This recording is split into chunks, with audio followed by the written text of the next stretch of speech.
किसी व्यक्ति की नसों या वेन्स के फूल जाने को या फैल जाने को वेरिकोस वेन कहा जाता है।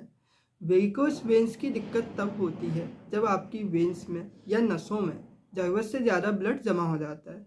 इस प्रकार से फूली हुई नसें स्किन के नीचे लाल रंग की या बैंगनी रंग की दिखाई देती हैं। यह नसें एक गुच्छे के रूप में भी फूली हुई दिखाई दे सकती हैं और कभी कभी यह नीले या लाल रंग के जाल जैसे मकड़ी का जाल होता है उस तरह की दिखाई देती हैं, जिसे हम स्पाइडर वेन्स भी कहते हैं। नमस्कार दोस्तों, मैं डॉक्टर प्रदीप आपका अपने एमएससी चैनल में दिल की गहराइयों से बहुत बहुत स्वागत करता हूं। And today's topic is varicose veins. Varicose veins को वेरिकोसिटीज भी कहा जाता है। अधिकांश मामलों में वेरिकोस वेन्स या नसों के फूलने की दिक्कत पैरों के नीचे की तरफ को ज़्यादातर होती है। जानने वाली बात यह है कि वेरिकोस वेन्स की समस्या आखिर होती क्यों है। यह जानने से पहले मैं आपको कुछ सामान्य बातें बताना चाहता हूँ। असल में वेन्स, जिसे हम हिंदी में नसें या सिराएँ कहते हैं, और आर्टरीज, जिसे हम धमनियाँ कहते हैं, यह वेन्स और आर्टरीज का नेटवर्क हमारी बॉडी के संपूर्ण हिस्सों में फैला रहता है। आर्टरीज का काम जहाँ हार्ट से ऑक्सीजन युक्त ब्लड को पूरी बॉडीज में प्रत्येक टिश्यूज तक पहुंचाना होता है, वहीं वेन्स का काम ऐसे ब्लड को जिसमें ऑक्सीजन की मात्रा कम होती है, जिसे हम डीऑक्सीजनेटेड ब्लड कहते हैं, इस प्रकार का जो अशुद्ध खून होता है जिसमें ऑक्सीजन की मात्रा नहीं होती है, उसे वापस हार्ट में लाना होता है, जहाँ से यह लंग्स में जाकर शुद्ध होता है। मतलब वहाँ पर यह ऑक्सीजन युक्त हो जाता है और ऑक्सीजनेटेड ब्लड में बदल जाता है, जिसके बाद यह वापस हार्ट में, हमारे हृदय में लाया जाता है और वहाँ से पुनः धमनियों के द्वारा, आर्टरीज के द्वारा पुनः बॉडी के प्रत्येक टिश्यूज और सेल्स पर पहुँचा दिया जाता है, जिसकी सहायता से इस ऑक्सीजनेटेड ब्लड में ऑक्सीजन्स, न्यूट्रिशंस, बहुत सारी चीज़ें होती हैं जिसे टिश्यूज और सेल्स लेकर अपना पोषण करते हैं।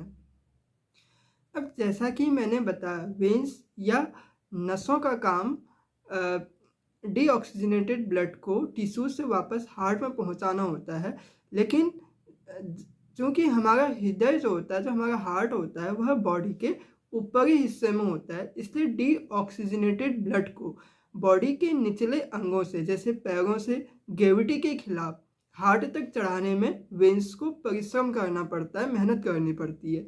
इसके लिए वेन्स के अंदर एक खास प्रकार के वाल्व होते हैं। जब ब्लड एक फोर्स के द्वारा वेन्स के ऊपर चढ़ता है तो यह वाल्व इस ब्लड को, इस खून को ऊपर तो आने देते हैं, लेकिन वापस नीचे नहीं गिरने देते हैं। लेकिन जब यही वाल्व किसी कारणों से खराब हो जाते हैं तो ब्लड वेन्स के ऊपर चढ़ने के बाद वापस नीचे आ जाता है, और इस प्रकार से बॉडी के निचले अंगों में, विशेषकर पैरों में, जो हृदय से सबसे दूर होते हैं, वहाँ की वेन्स में ब्लड नीचे जमा होने लगता है, ऊपर नहीं चढ़ पाता है। इस प्रकार से वेरिकोस वेन्स की स्थिति पैदा हो जाती है।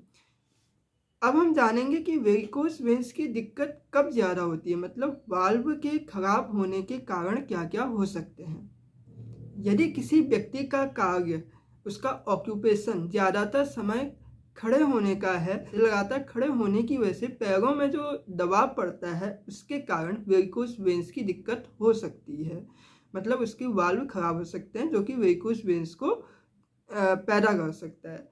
गर्भावस्था के समय, प्रेगनेंसी के कारण भी यह दिक्कत हो सकती है। अत्यधिक मोटापा, ओबेसिटीज वेरिकोस वेन्स का कारण बन सकता है। स्मोकिंग, धूम्रपान वेरिकोस वेन्स को पैदा कर सकते हैं, क्योंकि स्मोकिंग और धूम्रपान और टोबैको, तंबाकू जो है, वह हमारी नसों के वाल्व को खराब करने में सबसे ज़्यादा जिम्मेदार होता है। अधिक उम्र, औसतन 50 वर्ष से अधिक उम्र में वेरिकोस वेन्स का खतरा होने का रिस्क, जो चांसेस जो होते हैं, वो ज़्यादा होते हैं। जिन महिलाओं को मेनोपॉज की स्थिति आ जाती है, मतलब पीरियड्स आने बंद हो जाते हैं, उन्हें भी वेरिकोस वेन्स होने के चांसेस ज़्यादा होते हैं। यदि आपकी फैमिली हिस्ट्री में वेरिकोस वेन्स की दिक्कत हो तो आपको भी यह होने का खतरा ज़्यादा होता है। अब हम जानेंगे कि वेरिकोस वेन्स की वजह से क्या क्या लक्षण आ सकते हैं। वेरिकोस वेन्स की प्रारंभिक अवस्था में इनिशियल स्टेज में कोई ऐसे खास लक्षण नहीं दिखाई देते हैं जो पेशेंट्स को ज़्यादा परेशानी का एहसास दिलाएं, किंतु कभी कभी वेरिकोस वेन्स वाली जगह पर खुजली होना या हल्का दर्द होना महसूस हो सकता है। यदि वेरिकोस वेन्स की दिक्कत पैरों में ज़्यादा हो तो आपके पैरों में सूजन, भारीपन, आसपास की त्वचा का रंग नीला या काला होना हो सकता है। इसके साथ ही बहुत ज़्यादा खुजली हो सकती है। थोड़ी देर भी खड़े होने पर यह परेशानियां अत्यंत कष्टकारी हो सकती हैं। और यदि वेरिकोस वेन्स की परेशानी एडवांस लेवल पर पहुंच जाए, मतलब बहुत ज़्यादा हो जाए, सीवियर हो जाए, तो आपकी वेन्स फट सकती हैं, वहाँ से खून का रिसाव हो सकता है और गहरे घाव या अल्सर बन सकते हैं। अब हम बात करेंगे वेरिकोस वेन्स से हम कैसे बच सकते हैं। यदि आपको वेरिकोस वेन्स की दिक्कत हो तो आप अपनी लाइफ स्टाइल में कुछ चेंज करके वेरिकोस वेन्स की दिक्कतों को कम कर सकते हैं।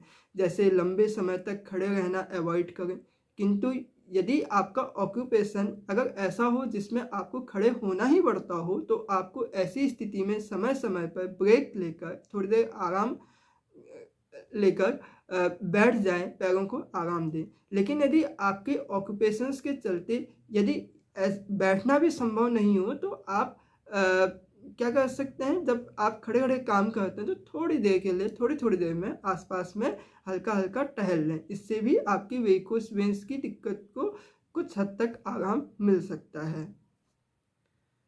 अपने मोटापे को, वजन को कम करें। यदि स्मोकिंग करते हो या किसी भी प्रकार का तंबाकू खाते हो तो इसे तत्काल ही छोड़ दें। यदि अल्कोहल ज़्यादा लेते हो तो इसे कम कर दें। जब भी आप बैठें तो अपने पैरों को सामने की तरफ को लगाकर बैठें। जैसे जब आप बैठते हैं तो सामने कोई स्टूल या कोई चेयर लगा के उसके ऊपर पैरों को रखकर आप बैठ सकते हैं, तो उससे भी आपकी वेरिकोस वेन्स की समस्या को कुछ हद तक आराम मिल जाएगा। ऐसी एक्सरसाइज या व्यायाम करें जिससे आपका ब्लड सर्कुलेशन में सुधार हो, इम्प्रूवमेंट हो। इसके अलावा जब आप लेटते हैं, सोते हैं, तो उस समय अपने पैरों के नीचे पिलो लगाकर लेटें। इससे क्या होगा कि आपका जो ग्रेविटी हार्ट्स की तरफ को ग्रेविटेशनल फोर्स लगेगा, तो उससे आपके ब्लड सर्कुलेशंस में बहुत ज़्यादा आराम मिल जाएगा और आपकी वेरिकोस वेन्स में जो सूजन होती है उसमें तात्कालिक आराम मिल जाएगा। ऐसे सॉक्स पहने जो आपके पैरों पर उचित दबाव डाल सकते हैं। कुछ विशेष प्रकार के सॉक्स आते हैं जिसके लिए आप अपने डॉक्टर से एडवाइस ले सकते हैं। ये सॉक्स एक उचित प्रकार का हमारे पैरों में जहाँ पे वेरिकोस वेन्स की दिक्कत होती है वहाँ पे एक प्रेशर डालते हैं, जिसकी वजह से ब्लड को हार्ट में पहुँचने में सुविधा हो जाती है और वेरिकोस वेन्स की दिक्कतें कम हो जाती हैं। अब हम बात करेंगे होम्योपैथिक ट्रीटमेंट की। वैसे तो एलोपैथिक पद्धति में अंग्रेजी दवाइयों के द्वारा वेरिकोस वेन्स का इलाज संभव नहीं है और वहाँ पर एकमात्र सर्जरी ही वहाँ बताई जाती है, किंतु यदि होम्योपैथिक पद्धति में वेरिकोस वेन्स के लिए पेशेंट्स के कॉन्स्टिट्यूशंस के आधार पर, मतलब पेशेंट्स के मानसिक स्वभाव, उसकी आदतें व अन्य समस्याओं के आधार पर होम्योपैथिक मेडिसिन दी जाए तो यह होम्योपैथिक मेडिसिन वेरिकोस वेन्स के खराब हुए वाल्व को भी ठीक करने में सक्षम होती है और वेरिकोस वेन्स से हमेशा छुटकारा दिला सकती है। इसलिए यदि वेरिकोस वेन्स की दिक्कत हो तो आप अपने आसपास के किसी अच्छे कुशल होम्योपैथिक डॉक्टर्स को दिखाएं जिससे आपको जल्द से जल्द आराम मिल सके। यदि इसके अलावा वेरिकोस वेन्स के लिए कुछ प्रचलित होम्योपैथिक मेडिसिन हैं जो आपको लक्षणों के अनुसार आराम दे सकती हैं। इनमें से कुछ मैं आपको बताना चाहूँगा। यदि वेरिकोस वेन्स के साथ यदि आपको बहुत ज़्यादा तेज़ दर्द हो, प्रभावित हिस्सा नीले रंग का हो रहा हो, तो पल्सीटिला आपको बहुत अच्छा काम कर सकती है। यदि वेरिकोस वेन्स के साथ पेशेंट को अत्यधिक कमजोरी महसूस हो रही हो, वीकनेस हो, तो फॉर्मिका बहुत अच्छा काम कर सकती है। यदि वेरिकोस वेन्स की दिक्कत बहुत पुरानी हो, क्रोनिक हो चुकी हो और प्रेगनेंसी के बाद ही महिलाओं में वेरिकोस वेन्स की दिक्कत निकल कर आई हो, तो इस प्रकार की स्थिति के लिए फ्लोरिक एसिड अच्छा काम कर सकती है। यदि पैरों में वेरिकोस वेन्स के साथ अत्यंत जलन हो, तो आर्सेनिक एल्बम बहुत अच्छा काम कर सकती है। यदि वेरिकोज वेंस में इतना ज़्यादा दर्द हो कि पेशेंट को लगे कि उसकी नसें फट जाएंगी, तो इस प्रकार के तेज दर्द के लिए वाइपेरा बहुत अच्छा काम कर सकती है। इसके अलावा होम्योपैथी में बेलाडोना, ग्लोनाइन, लैकेसिस, मिलिफोनियम, मिलिफोलियम, सल्फर इत्यादि दवाएं बहुत अच्छा काम कर सकती हैं। लेकिन इन होम्योपैथिक मेडिसिन को किसी अच्छे होम्योपैथिक डॉक्टर्स की सलाह से ही लेना चाहिए। थैंक यू फ्रेंड्स, आज के लिए इतना ही। फिर मिलेंगे नेक्स्ट वीडियो में नए सब्जेक्ट के साथ। तब तक के लिए thank you and bye bye.